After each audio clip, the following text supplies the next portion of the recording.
Welcome back, and today we're talking about Noblesse episode 7. Like always, let's just jump into it.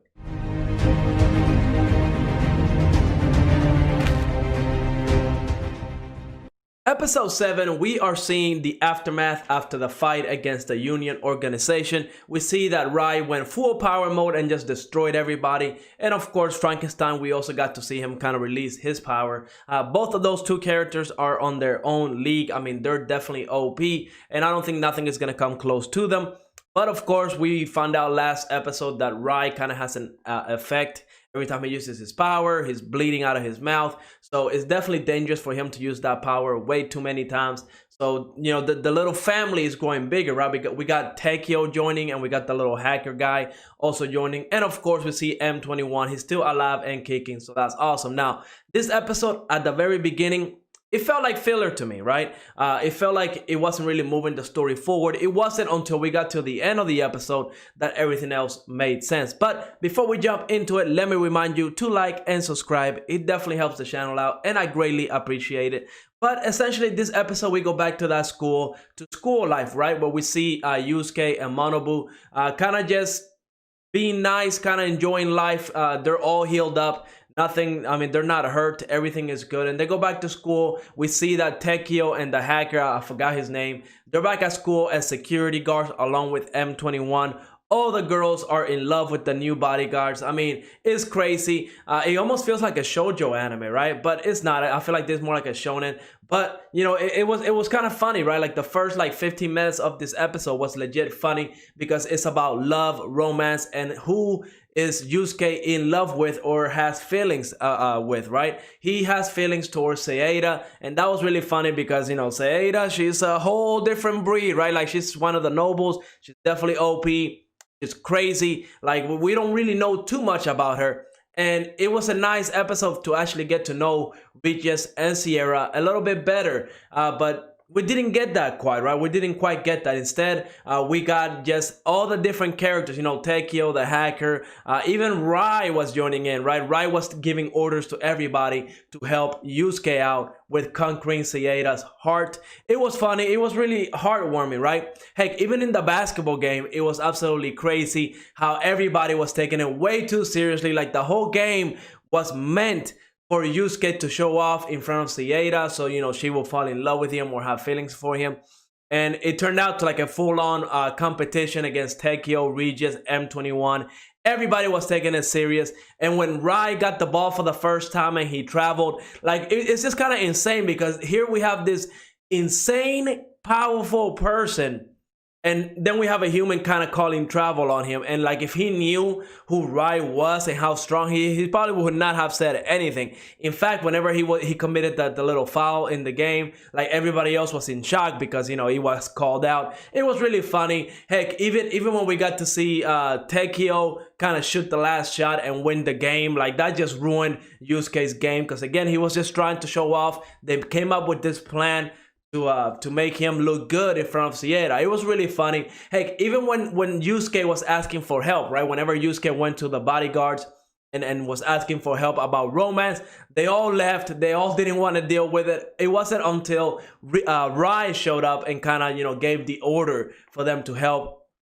And they did, right? They're like family almost, right? Like, I feel like all the people that are being joined Frankenstein's house, like, they all had something taken away from the Union. So this is like the only family they really have left, right? So they're really going to try to protect, you know, Yusuke and Manobu as the humans that they are. They're fragile. They can't be out in the front lines fighting because they're just going to be taken out quite easily. Now, I do like how we learned something new about Regis and Sierra. It was only like a quick little sentence that Regis said. Essentially, he said that Sierra and him, they both have the same goal, right? Like, they're both walking the same towards the same goal. And if he walks in front of her, it's not because he is better than her, right? And honestly, I thought there was like a chain of command when we first got introduced to Regis and Sierra. Since Regis was always kind of like in front of Seida, kind of walking as the leader, I thought that Regis was indeed like the leader of that group. But no, it turns out they're equal. Regis does not see himself above Seida, and Seida does not see herself above him. They're equal. They just happen to walk towards the same goal, and Regis kind of just walks at a little faster pace. That's why he's always in front of her. So that was a nice little detail, because I really want to know about the history of these nobles, right? I want to know the history behind Cieta and Regis, and on top of that, I want to know the history with Frankenstein and Rai. And I feel like this episode would have been a good one to do so, because after the huge fight that we got, right, Yusuke and Manabu did not get their memories erased right then and there, like it happened on Noblesse Awakening. Whenever they were fighting in Noblesse Awakening, Rai just kind of erased their memories on the spot. Like they didn't wait a whole day. They didn't wait till their wounds healed or anything like that. They just deleted their memories on the spot. And the fact that they kept their memories for so long, I was kind of hoping this episode was going to tackle the history of these people, right? Like, where do they come from? Why are they here? Why are they helping? Why are they doing everything that they're doing, right? It would have been nice to get that flashback or that backstory for all these characters in this episode. And then maybe episode 8, they would have gone and erased the memories. But I like the way they did it in this episode, right? Because we see that all the characters are spending time with Yusuke and Manabu, trying to, create memories with them, because they want to create those memories with them, right? They're friends, they're family. And the fact that they have to erase their memories, Yusuke at first was kind of, he didn't want to do it. But, later it needs to be done, right? Because the Union, they don't believe in any of that. They will come in and they will literally kill the whole family line.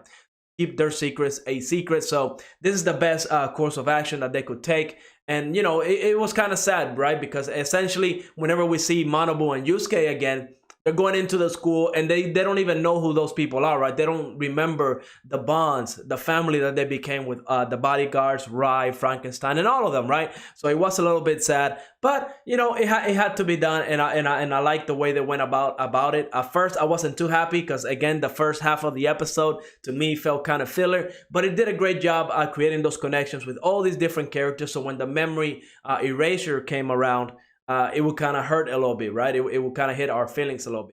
So it was nicely done. I liked it. Now, if you skipped the last bit of the episode after the closing, you will miss out on a little scene that's going to give us a hint on what's coming next. We see there's a cult.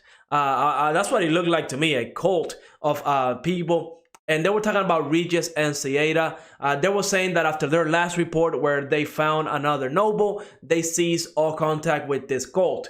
Now, we don't know if this cult is good or evil, right? But I can't imagine that it's too evil. Maybe they're like in a gray area, because, again, we see that Regis and Cieta, if they were involved with this cult, right? I can see somebody like Regis and Cieta who have been here and have been trying to protect humans, not hurt them or anything like that. I can't imagine them joining a organization that is completely evil, right? So I'm guessing this organization is more towards the gray area. And maybe once they go and investigate why Regis and Cieta stop contacting them, maybe that's when they'll turn like full on evil, right? Because maybe they'll find Rai and see that he's like the top tier noble.